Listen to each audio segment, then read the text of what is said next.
하나님께서 이스라엘 백성들에게 기가 막힌 약속들을 하십니다. 너희가 내 말을 잘 들으면 1000대까지 복을 주고 내 말을 안 들으면 3대까지 내가 저주할 것이다. 이런 엄청난 말씀을 해주십니다. 말만 잘 들으라는 거예요. 나만 믿고 따라오라는 거예요. 시편 81편을 보면 네 입을 크게 열라 내가 채우리라 하였으나 너희가 입을 열지 않았다. 이렇게 말합니다.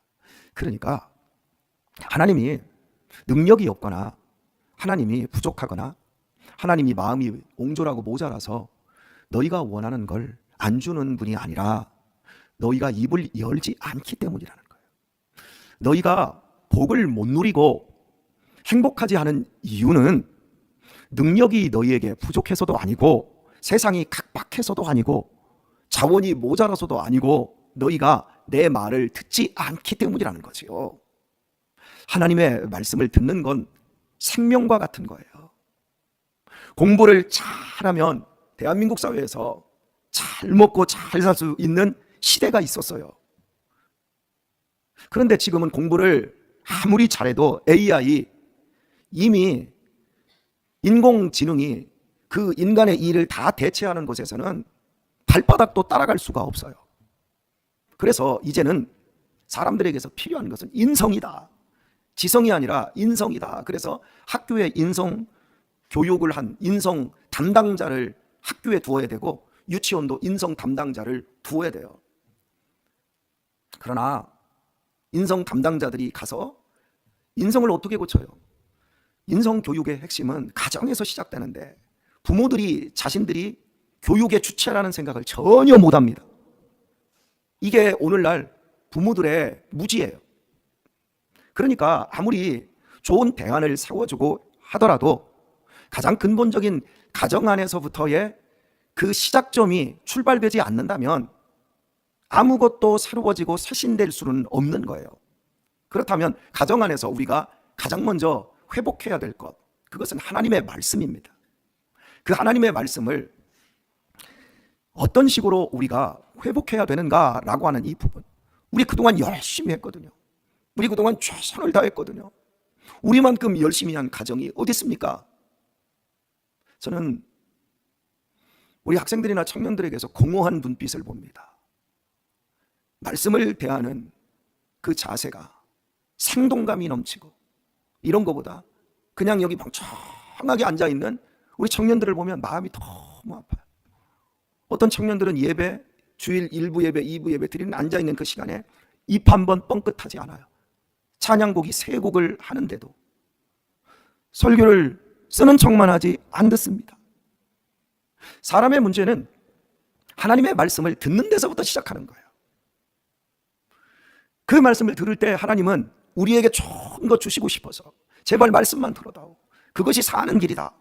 1000대까지 내가 복을 주겠다. 자, 그렇다면 우리는 언제 말씀을 듣습니까? 내가 필요로 할 때, 내가 필요로 하는 것을 준다고 할 때.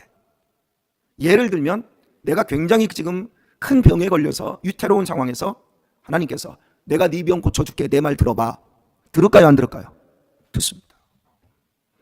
굉장히 중요한 시험을 앞에 두고 있습니다. 그때 하나님께서 너 시험 걱정되니? 내가 붙여줄게. 내 말만 잘 들어봐. 말씀 들을까요, 안 들을까요?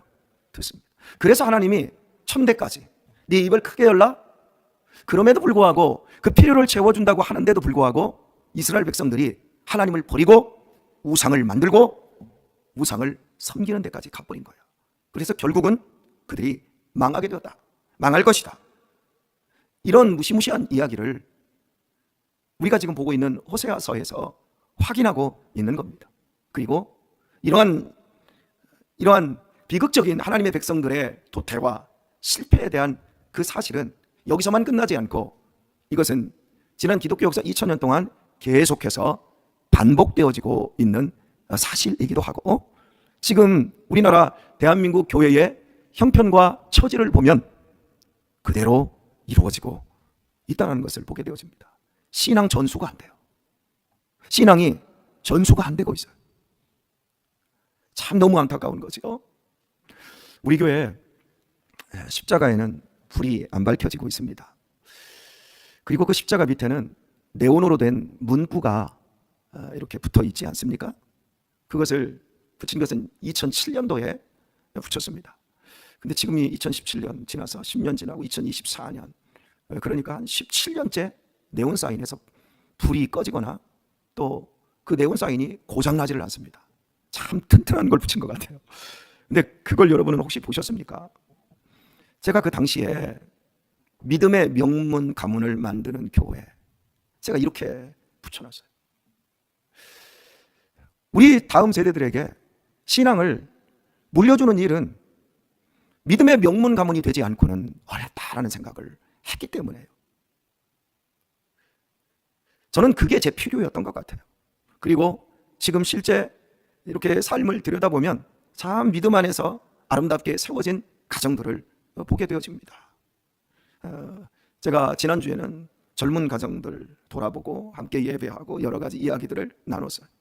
젊은 가정 셀에서 탁 앉아가지고 예배하고 또 식사하고 자기들의 미래, 결혼하고 아이들 출산하고 이런 이야기들, 그리고 결혼 이제 예비 신랑 신부 이런 사람들하고도 또 지난주에 식사하고 같이 이야기를 나눴어요. 그들에게 제가 그들이 보고 있고 그들에게 관심 갖고 있는 그 부분 속에서 가장 주된 것이 과연 무엇일까?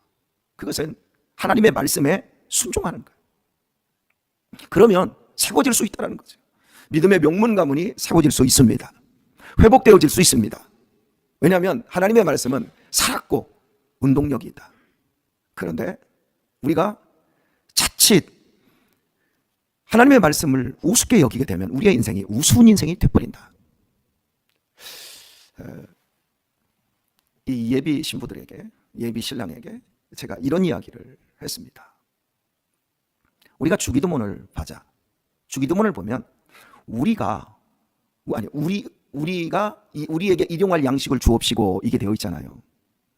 예수님이 우리에게 가르쳐 주신 기도란 말이에요. 우리에게 일용할 양식을 주옵시고, 그것을 나에게 필요한 양식을 주옵시고 그렇게 생각하니까 우리가 복을 받지 못한다.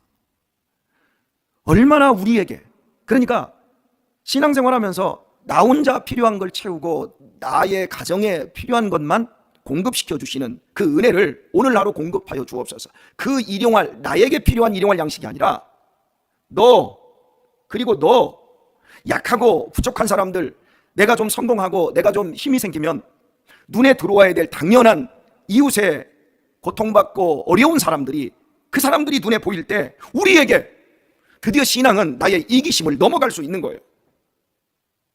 우리의 기도가 대부분 나에게다. 그래서 헌신되지를 않는다. 헌신할 필요가 뭐가 있는가?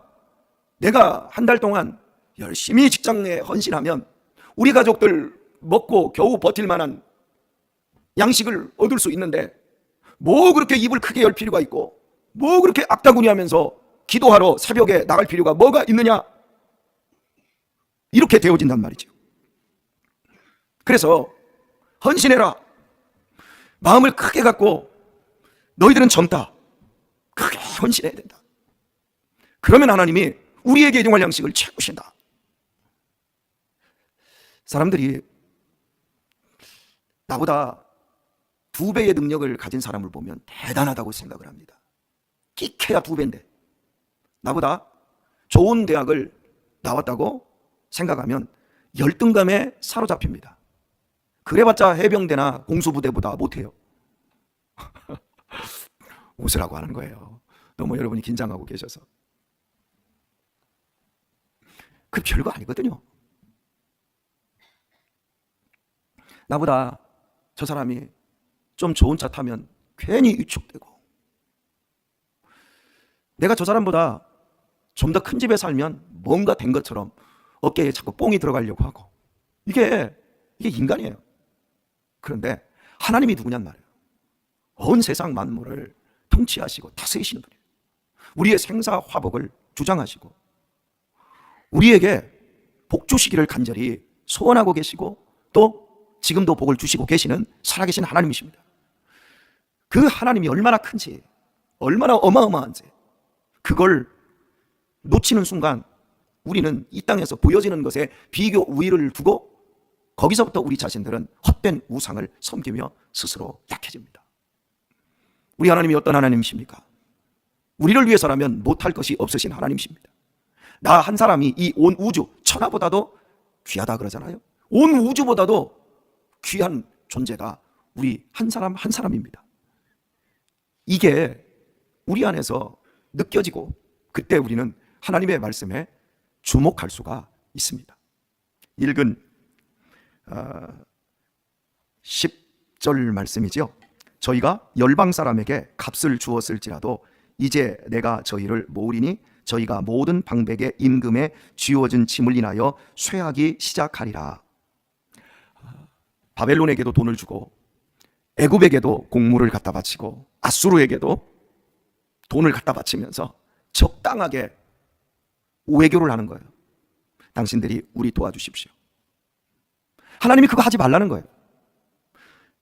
내가 그런 모든 나라를 세우고 내가 그런 모든 나라를 다스린다. 그러니 그들 쫓아다니면서 보여지는 현실적인 힘에 기대어서 살아가려고 하지 말고 네 입이나 크게 열어. 그러면 내가 해줄게. 하지만 계속해서 갖다 바치는 거예요. 바벨론에게 갖다 바치고 아수르에게 갖다 또 바치고 애굽에게 또 갖다 바치고 그러면 그들이 도와줄게. 우리가 너희들 일 나면 도와줄게. 그런데 중요한 건 그들이 도와줄 시간이 없어요. 왜냐하면 하나님이 읽은 말씀 10절에 보면 이제 내가 저희를 모으리니 그들을 자기들끼리 싸우게끔 모아버리는 거예요. 그러니까 이스라엘은 도와줄 여력이 안 되는 거예요. 그래서 결국 이렇게 이스라엘을 도울 것이고 이스라엘에게 힘이 되어줄 거라고 생각을 하니까 계속 이스라엘에 있는 보물들을 계속해서 갖다 바치다 보니까 결국에는 이스라엘이 임금에 쥐어진 짐을 인하여 쇠하기 시작하리라. 자꾸 약해진다는 거예요. 오늘 말씀을 맺도록 하겠습니다. 여러분, 우리는 가만히 있어도 쇠해집니다. 저는 주일 예배 끝나면 여기서부터 출발을 해서 제 집에까지 가는데 졸음이 와서 집을 잘 못 가요. 어제는 제가 오후 예배 설교를 안 했는데도 불구하고 얼마나 피곤하던지 이 가다가 여기 장당 도서관 그 옆쪽에 아파트 공사 현장 입구에 차를 대고 거기서 10분을 눈을 감고 자다가 갔어요. 도저히 갈 수가 없는 거예요. 그래서 제가 요즘 그런 고백을 합니다. 아, 하나님, 이렇게 쇠해지는군요.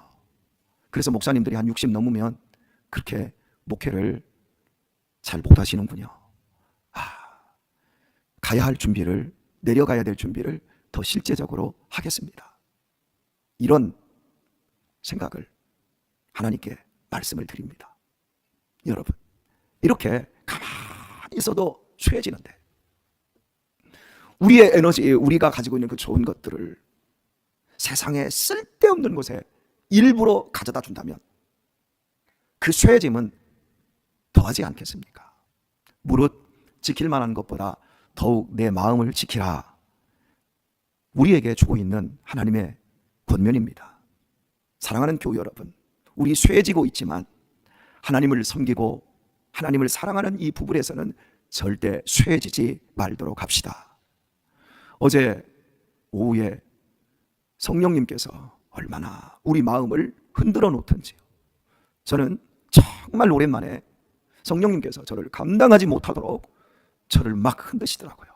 마음속에 얼마나 많은 갈등과 얼마나 많은 부끄러움과 얼마나 많은 새로운 도전과 생명을 부어주시는데 얼마나 행복하고 얼마나 좋았는지 모릅니다. 근데 몇몇 청년들이 막 눈에서 눈물이 막 킁그렁하고 예배가 끝났는데도 저 밑에까지 와서 막 엉엉 울고 있더라고요. 그래서 야, 너 뭔 일 생겼냐? 그랬더니 너무 은혜 받아서 그래요 이러더라고요. 야, 살아있구나. 하나님의 말씀에 반응하는 저 중심이 살아있구나. 성령님께서 그 잔잔한 말씀에도 그 이기적인 마음들을 갈아엎어놓고 있구나. 제가 이것을 느끼면서 우리 교회에 소망이 있구나. 이 청년들이 일궈갈 미래에 큰 소망이 있구나. 저는 이런 느낌을 받았어요. 저는 이 교회 안에서 하나님의 말씀으로 성도들이, 학생들이, 어린이들이 마음이 갈아엎어지는 것을 보고 싶은 사람입니다. 그런데 어제 그렇게 몇 명을 갈아엎어 버리시더라고요. 다는 아닌 거예요. 하나님은 이렇게 당신이 천대까지 복을 베푸실 사람들을 찾고 계시고 하나님은 반드시 찾아내십니다. 중요한 건 우리의 입을 여는 겁니다. 우리의 몸은 쇠약해져 가도 우리의 마음은 날마다 새로워져 가야 합니다.